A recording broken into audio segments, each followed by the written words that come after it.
All right, so let's get right into it. Back in 2017, less than a year after one of the most intense elections in modern American history, Hillary Clinton dropped her memoir, What Happened?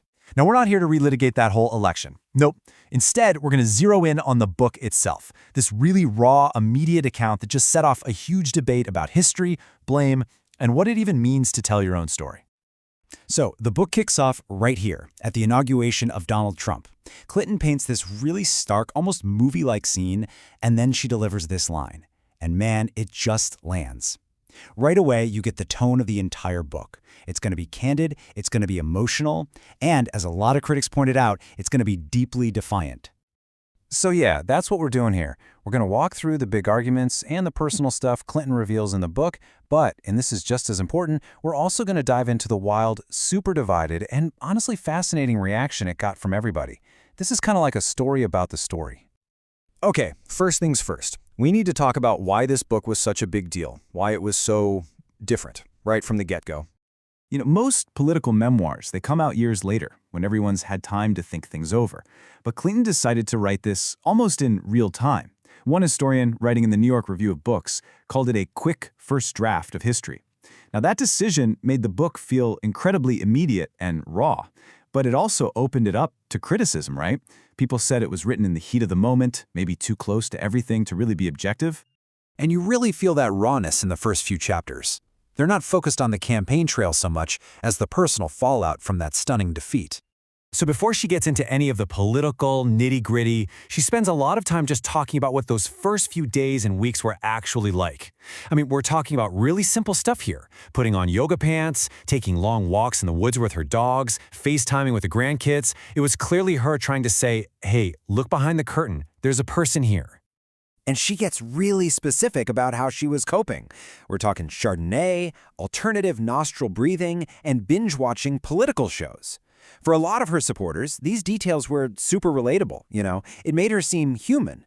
But for her critics, they saw it very differently. It felt like an overshare, maybe a kind of forced authenticity that was sidestepping the tougher political questions.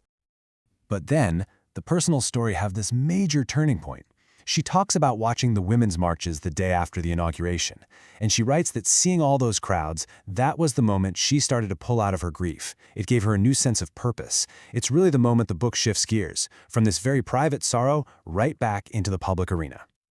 And that brings us to, let's be honest, the part of the book that got everyone talking. The part where she breaks down exactly who and what she thinks is to blame for what happened. So her main argument, it's not just one thing. It's a whole list of factors. She spends a lot of time on the damage she believes was done by FBI Director James Comey's letter, which came out just days before the election. Then there's the whole Russian cyber attack and disinformation campaign. She criticizes how the media was obsessed with her emails. She argues that the attacks from Bernie Sanders in the primary did lasting damage. And finally, she digs into the role of deep-seated misogyny in politics. Now, to be fair, it wasn't all about pointing fingers. She does try to find some balance. She straight up calls her decision to use a private email server a dumb mistake, multiple times. But then she pairs that admission with this bigger analysis of what she calls the impossible balancing act for women in public life. You know the drill. If you're composed, you're cold. But if you're passionate, you're hysterical. It was her way of saying, look, I messed up, but let's also talk about the fundamentally different standards I was being judged by. So you can probably guess what happened next, right? All of this led to one of the most polarizing receptions for a political memoir in, well, forever. The reaction from reviewers was just as divided as the country itself.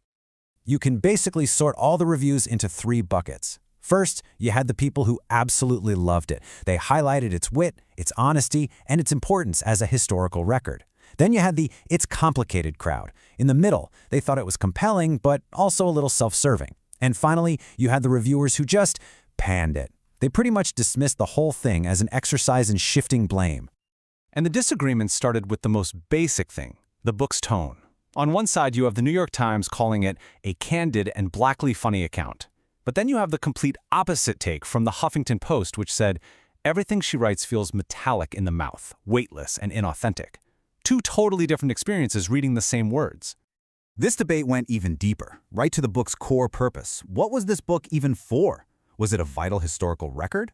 The New York Times review actually called it a feminist manifesto. Or was it just about getting even? What's wild is that the same review also called it a score-settling jubilee. And that phrase popped up everywhere, this idea that the book wasn't really history, it was just a list of grievances. A huge part of this whole conversation was, of course, feminism. Clinton puts her own definition right there in the book, framing it as simple equality. For a lot of reviewers, her analysis of sexism was the most powerful part of the whole book. But for others, especially on the left, it felt like a kind of trickle-down feminism. Basically the idea that just because one powerful woman shatters a glass ceiling, it doesn't automatically help working-class women below. They felt it was disconnected from the economic issues they wanted to hear more about. Okay, so after all of that, what are we left with? Let's try to wrap our heads around what this book's legacy might be and the big questions it leaves us with. So what is this book in the end? Is it a crucial historical document of a really traumatic election? Is it a self-serving account that doesn't learn the right lessons? A feminist text? A cautionary tale? The truth is, just like with the reviews, the answer completely depends on your perspective. The book doesn't give you any easy answers, and maybe that's the whole point. And that brings us to what might be the most powerful question of all, one that a reviewer for the Financial Times really latched onto. Clinton poses it directly to the reader. She asks, "What makes me such a lightning rod for people's fury?" I'm really asking. I'm at a loss. And as the reviewer points out, that right there, that's the central mystery of her entire public life. It's the one question her book asks, but ultimately can't really answer.